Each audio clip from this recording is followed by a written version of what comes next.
Well, hi everyone, and welcome to Bio 2510, Anatomy and Physiology 1. My name is Bob Ratterman, and I'll be with you guys for the next 15 weeks or so.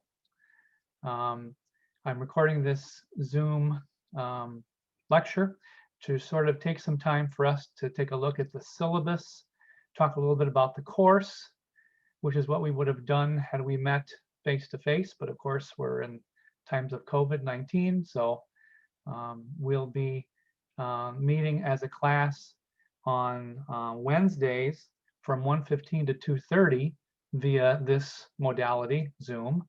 There is no lecture class on Monday. That's your time to study the notes, read the text, watch the Zoom chapter lectures, and look at the PowerPoints I'll be putting on Blackboard for you to review, studying for quizzes, exams, lab practicals. You should have plenty of stuff to keep you busy on Mondays or any day of the week, really. But we won't be meeting again other than Wednesdays for lecture. Luckily, though, I will see you guys in person for lab, which is 9 to 11:45 on Wednesdays. So we'll get a chance to kind of get to know one another a little bit more when we finally get a chance to meet. So that's kind of nice. We won't be virtual the entire semester. So let me begin by just kind of talking about me a little bit so you have some idea of who I am.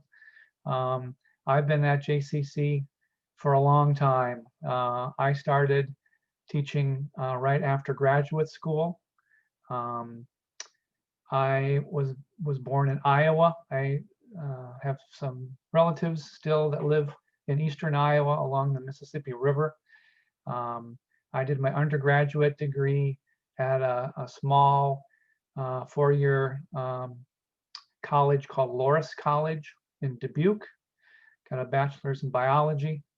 Then I transferred to Iowa State University in Ames, which is located in the center part of the state.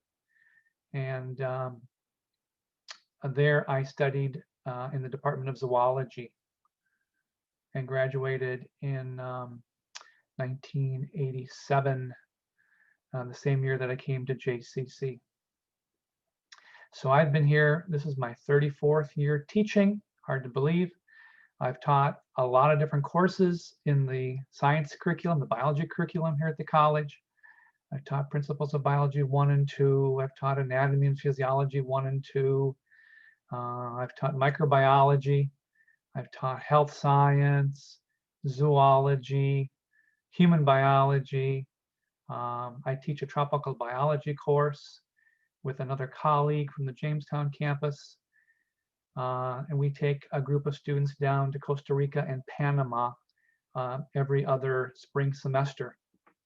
Now, because of COVID, we were unable to go last spring. So we have a spring 22 trip in mind. So if any of you are interested in that, you can talk to me about that. That's a really fun course. I've been doing that particular course, the tropical biology course,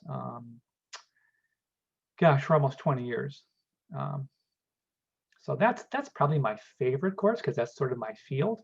But I like A&P and I like micro. Those are the two courses I teach mostly now. I live in Randolph. My wife works at JCC in Jamestown in the Career Development Counseling Center area. We have two daughters.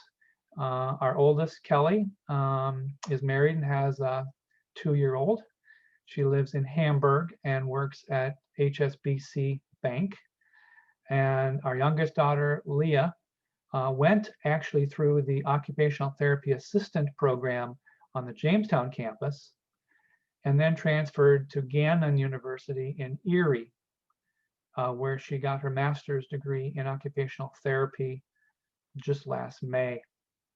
We have an articulation agreement with Gannon whereby a student can get their 2-year OTA degree and then with another 3 years at Gannon can graduate with both a bachelor's and a master's degree. So it's a pretty nice articulation agreement that she took advantage of. Hobbies that I enjoy include hunting and fishing and hiking.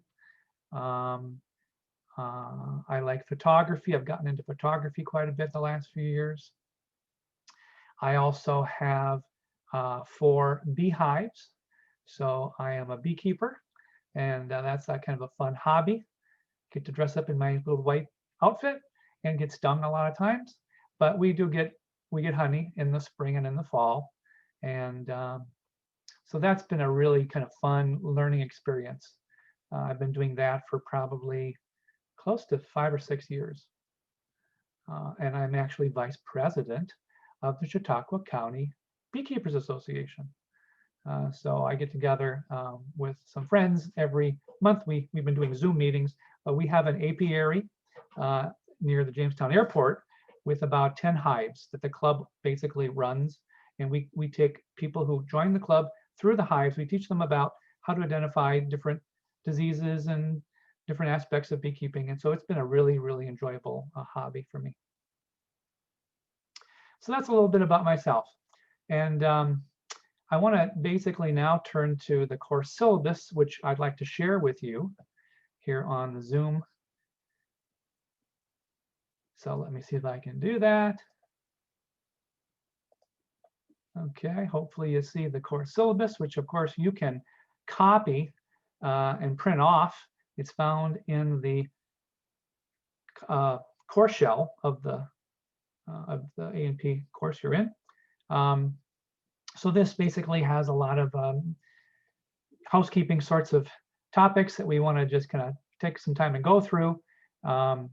First of all, remember, as I mentioned not too long ago, as far as the lecture goes, we're going to be Zooming on Wednesdays, but Monday will be remote. In other words, we will not be meeting. You should be using this time to the best of your ability to study lab and lecture stuff. Here's the lab, which I think all of you are also enrolled in, Wednesday, 9 to 11:45. Note this is in Allied Health and Science Center, room 203. This is not, actually, that should probably be reading room 204, I believe. That's an error there. 203, I believe, is the biology lab. We're going to be meeting in the lecture room across the hall from the biology room. So I just happened to catch that. So we're not in the bio lab. We are in the lecture room just across the hall from the bio lab. So please make note of that. This is my office, room 220 on the 2nd floor. It's basically down the hall from the bio lab and the lecture room. There's my office phone number and my email. Should you need to contact me, you can easily do that. Here are my office hours. I am on campus on Tuesdays and Wednesdays. So you see those in-person times listed. And then I do have Zoom office hours on Mondays for a big chunk of that day. So if you have any interest in meeting with me one-on-one, just like you would if you stopped by my office, if you were on campus, we can do that via Zoom. And I would ask you to please make an appointment through Starfish so that I can then see that. I receive an email actually when an appointment is booked, and then I can be ready for that and know that there are people that want to meet with me on a Monday or whatever the case may be. And we'll be using the same Zoom room for these office hours as we will for the Wednesday afternoon lecture. I want to also mention that there is an optional Tuesday review session for this course. It meets 11:30 to 12:20. Again, it's optional. There's a $30 fee associated with the review. It's an opportunity for you to ask questions, to go over material related to lecture or lab. It is what it is, what it says it is. It's a review session. Again, not something you have to sign up for, but I know a lot of you are signed up for that. And that particular review will be Zoomed again, using the same Zoom link, the same Zoom room as we will be using for lecture. Okay, so there's a few prerequisites that you can read over, basically chemistry, either high school chemistry or our introduction to chemistry. Either one of those would be expected before you take A&P 1. So there's some basic chemistry that we expect you to know. You should have taken or are taking Comp 1. And then this note basically references the fact that when you take A&P, you're probably going to need both semesters, right? Because a lot of you are going into the nursing program, not maybe everyone, but a lot of you I know are.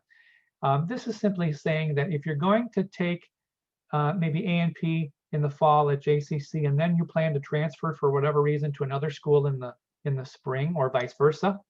In this case, you're taking A&P in the spring, and you want to take A&P 2 next fall at a different school. You could run into some potential issues. So we strongly suggest that if you're going to take the sequential A&P 1, A&P 2, that you take it at the same school. Try not to mix and match, because I think you sometimes run into problems in terms of transferability. So that's all that talks about. And if that's something you're concerned about, just chat with me about that. The two textbooks we're going to be using in this course, the first one is called Human Anatomy and Physiology, Holes, A&P. It is the 15th edition by Shear. And I'm going to just hold that up here so you can see what it looks like. We're using the 15th edition. And the lab book, I'm not going to bother to show you because the front cover of my lab book has been so worn that it's actually torn off.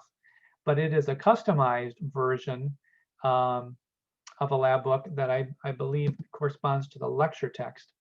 So you should try to pick up that customized lab book. And the nice thing about these two books is that you can use them again, and we'll use them again when you take Bio 2520, which is the second half of the A&P sequence. As you'll see in a little while, when we talk about the lecture syllabus, I have all of the chapters listed by week. So if you're one that likes to read ahead, whether it's lab or lecture, you have all that information available to you. And I encourage you, especially for lab, but even for lecture, to try to take some time and to look over the exercise before coming in to class. Again, a little more important probably for lab than it is for lecture, but even if you can read the lecture text chapter ahead of time before the actual lecture itself, that would be probably very helpful. In terms of your course grade, I've broken it down basically into two major segments, the lecture segment and the lab segment. So let's talk a little bit about the lecture first.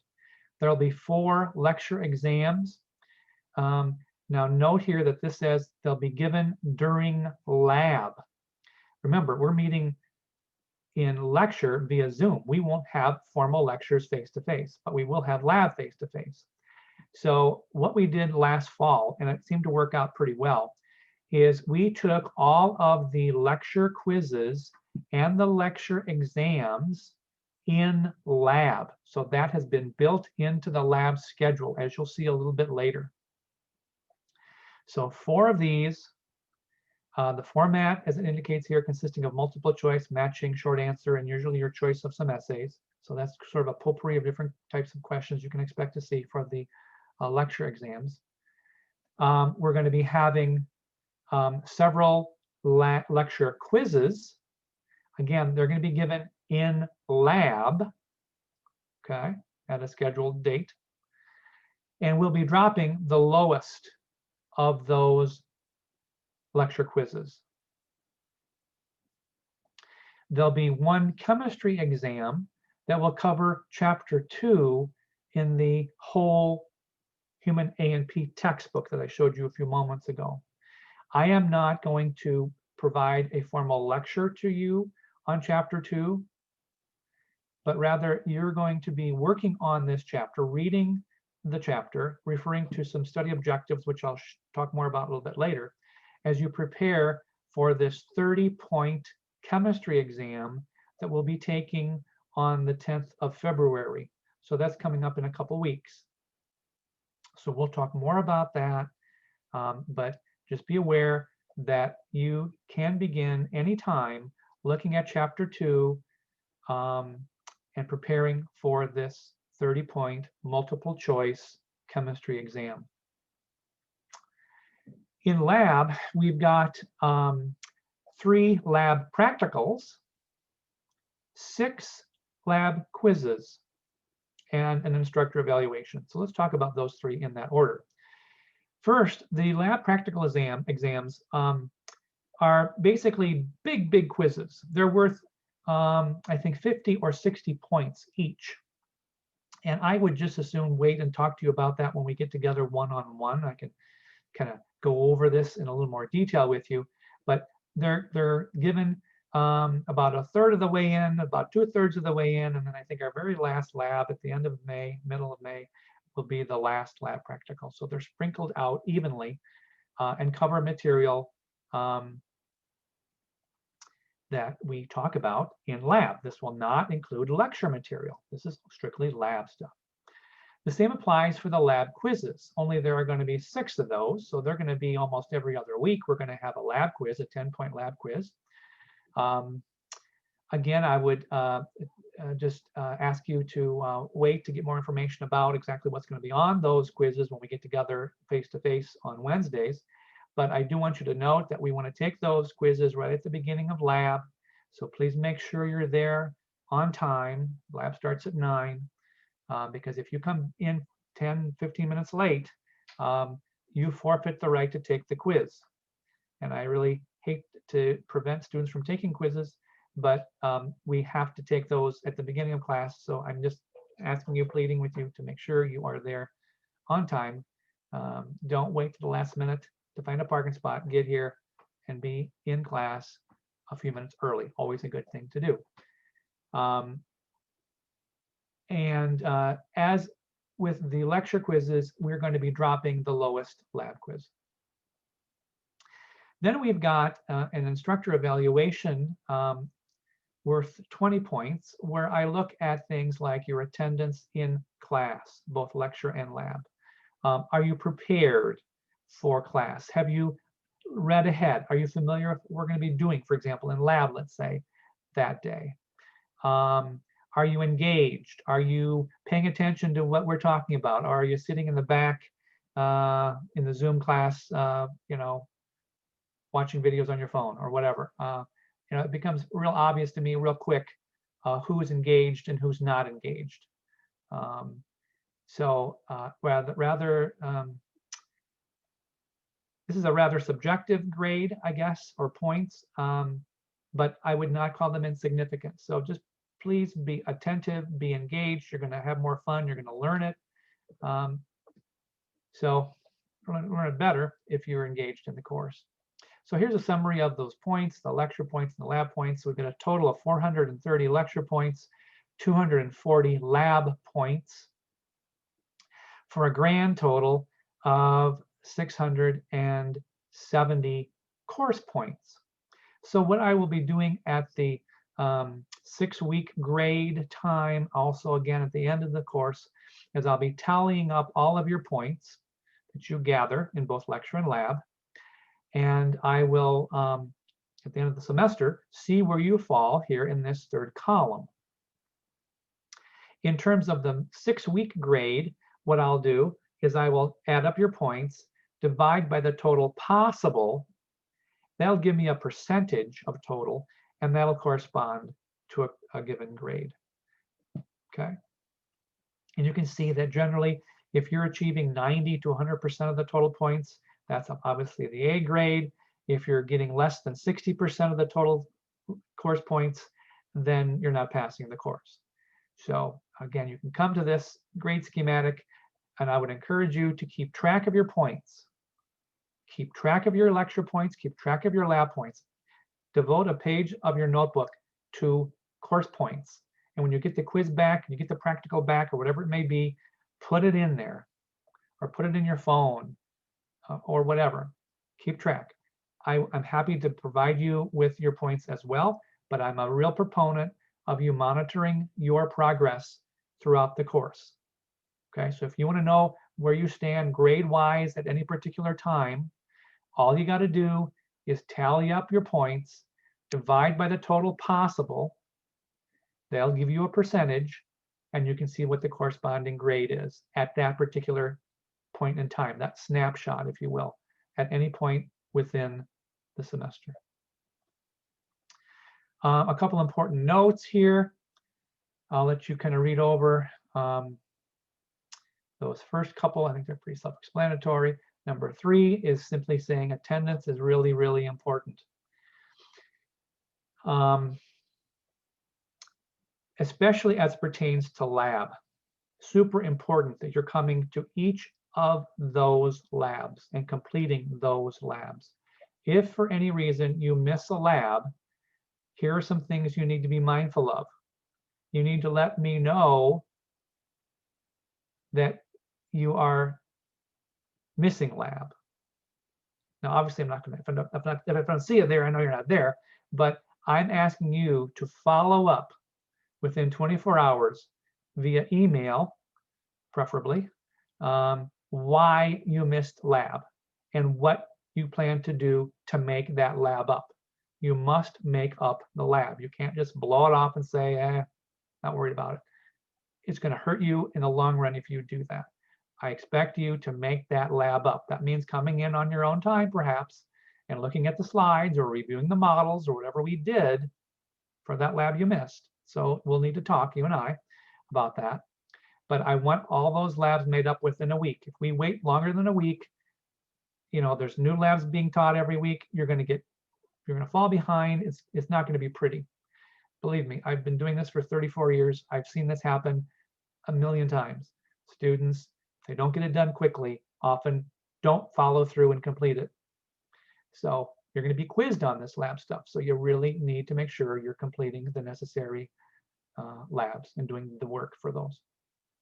So please read this number 3 note over carefully and be aware of the policy. Number 4, again, you can read that over. It just talks about cheating and the ramifications of cheating. Again, I don't think I need to talk about that. Number 5, makeup exams. If you miss a lecture test, you better have a good reason as to why you missed the class, why you missed that test, and be prepared for an all essay makeup during finals week, meaning the last week of the semester. This particular makeup all essay test tends to be a little bit harder than the regular exam. So I would encourage you not to miss a lecture exam. Please note also that any lecture or lab quiz that you miss, I will assume that will be the quiz you're dropping. And if you miss any more than one lecture quiz or one lab quiz, then you can't make those up. Now I indicate here no lab practicals will be made up. I really would prefer that you not do a makeup lab practical. If you have a super good reason as to why you missed the practical, we could consider that. But again, it's going to be a much harder makeup to do. So the bottom line is, have a super great reason why you missed a practical or an exam. Don't miss them. Number 6 is just asking you to come to class, in this case lab, but even the Zoom classes, I really like to have people there at 1:15. It's kind of irritating to have people chiming in, when you enter a room, the chime rings and all that. Try to be ready for class, whether it's lecture or lab.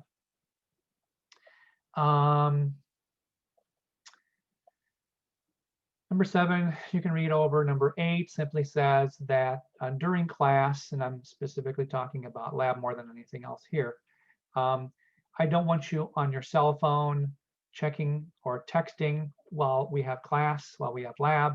That is just not a good thing to do. It's rude. I take it personally when people are texting while I'm trying to teach. If you would like to text and you feel that takes precedence over me teaching, then I'd like you to leave the room and text. Okay? So just want you to be aware of that. And if I see people doing that, I will dock you points in the instructor evaluation grade. Those 20 points are in jeopardy if you do that.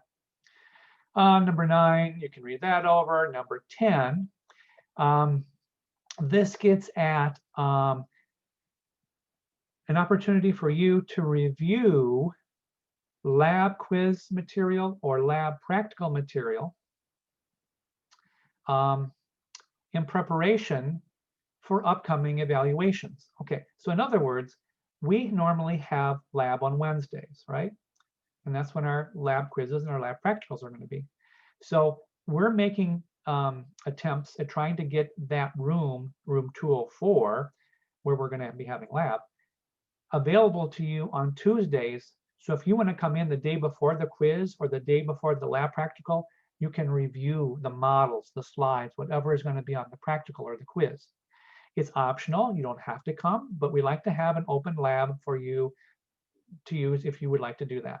And because of the COVID situation, what we found last fall is we had a check-in sheet for you to sign. So you sign your name, the time in, and the time you leave the lab, so that our maintenance folks know, number one, who, if anybody, was in that room that day. There may be some Tuesdays, for example, where nobody comes in and they don't have to clean it. If, however, they see 2 or 3 people came in on a given Tuesday, then they're going to take steps later in that day to disinfect the room. Okay, so that's why we have the sign up sheet, the sign in, the sign out.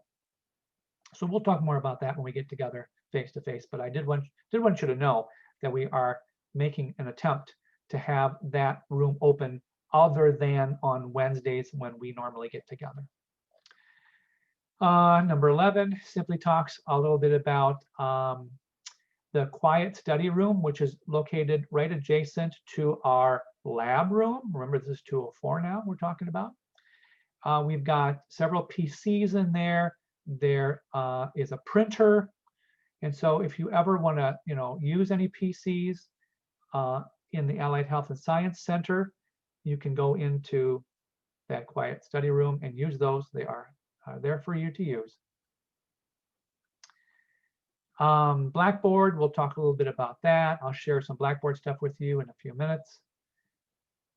But that's where all of the information related to the course is going to be housed. You're all familiar with Blackboard, I'm sure. But we're going to look at that a little bit later. Number 13, emergency closing procedures. I highly encourage you to sign up for this JCC alert. A lot of you are probably familiar with this already.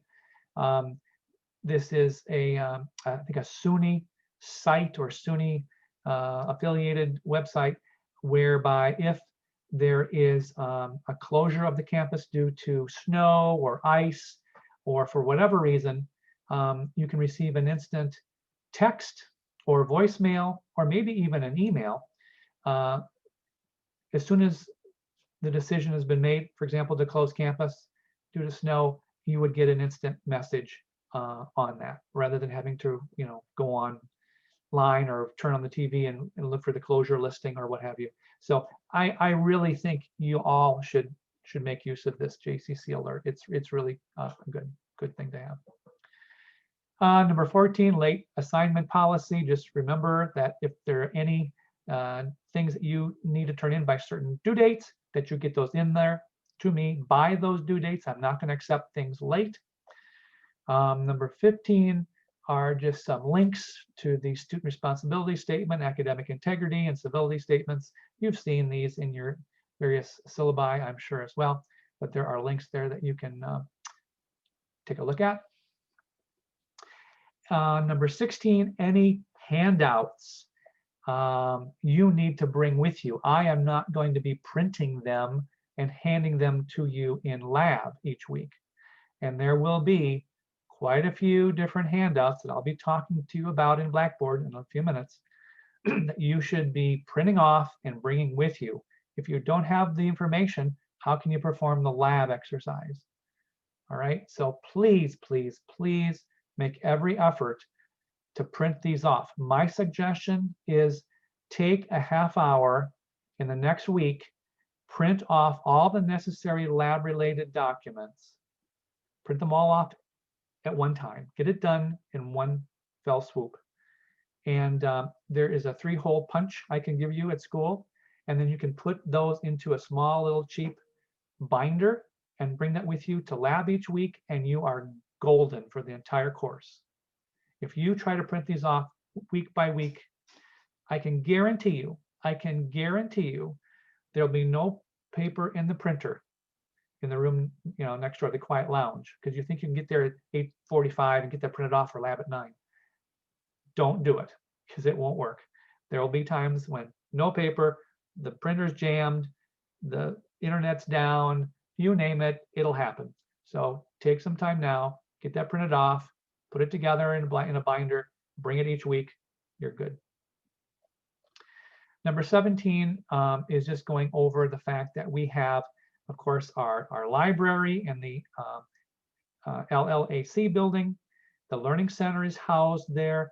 The Accessibility Office is housed there. This little blurb, number 17, kind of goes over each of those 3 components of the Learning Commons. And so I'm not going to spend time talking to you about this. I would just ask that you please read this and you're informed as to these services that are for you to make use of, right? We're here to help you succeed in this course. We're here to help you succeed in getting your degree.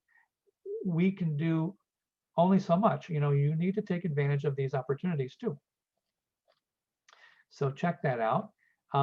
There is tutoring available in the Learning Center, and you should contact Beth Lisi. You can either stop over there and talk to her, or send her an email and make appointments with some tutors. I think she has a couple A&P tutors this semester.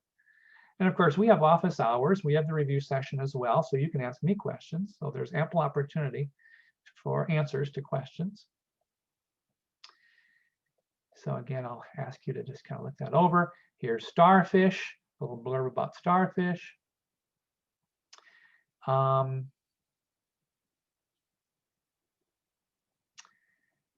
Success in college requiring ample study, ample organization, right?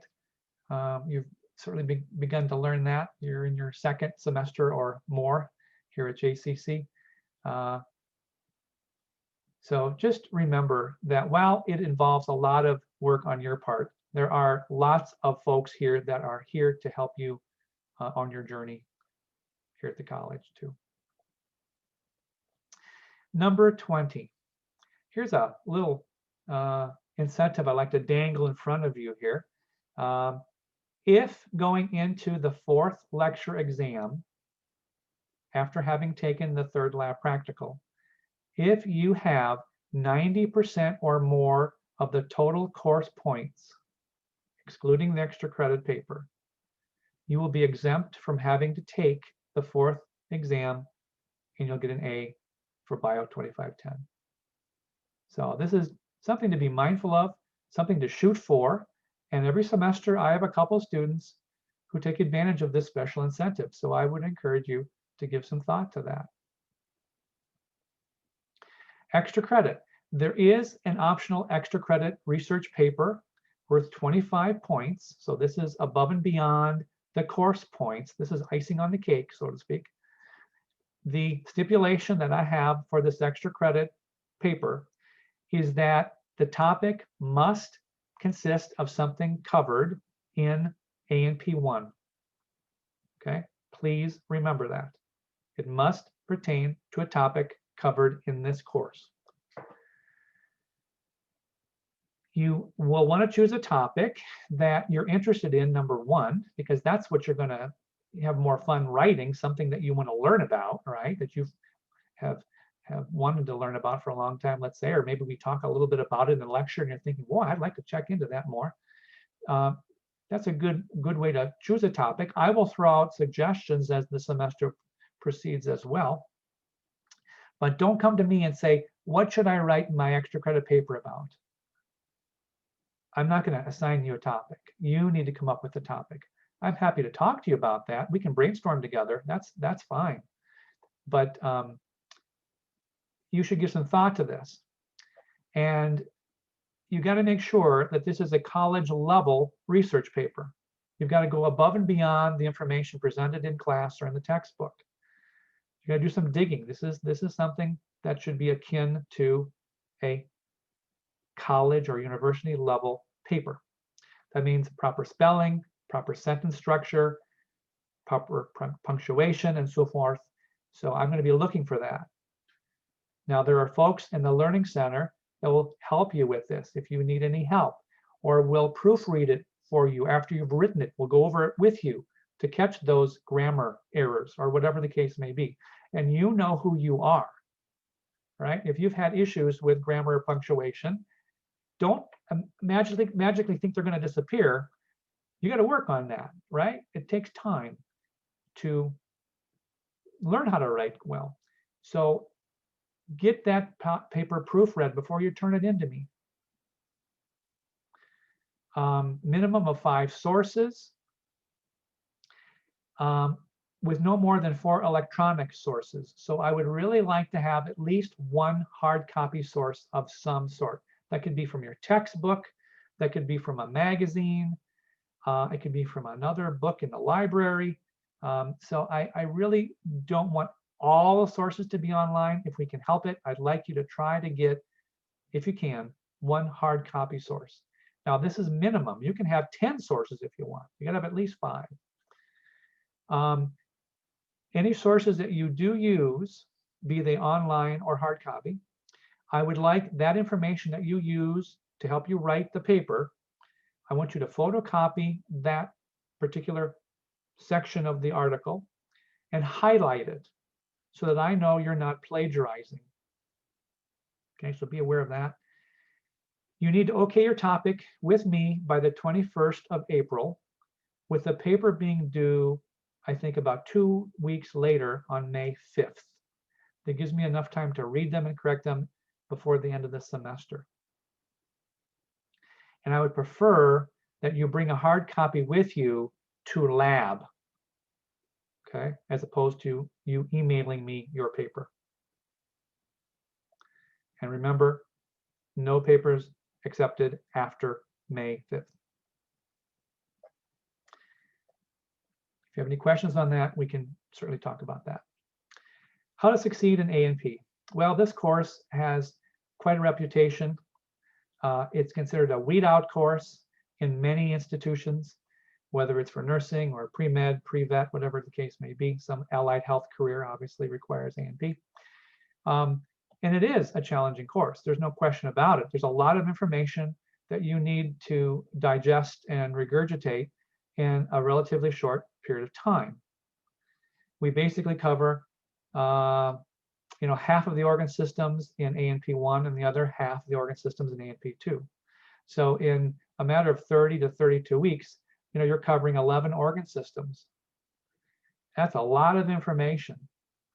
So you need to be prepared for this. You need to spend ample outside time, outside of class time, reviewing and studying this stuff and going over it again and again and again. So coming to class regularly is important. Now, again, with COVID-19, we're in Zoom, right, for lecture. So it's a little different. It's more challenging in many, many respects, right? No question about that. But the more you can hit the textbook, hit your notebooks, going over them again and again, taking information from the text, putting it into the lecture notes, the better it's going to be.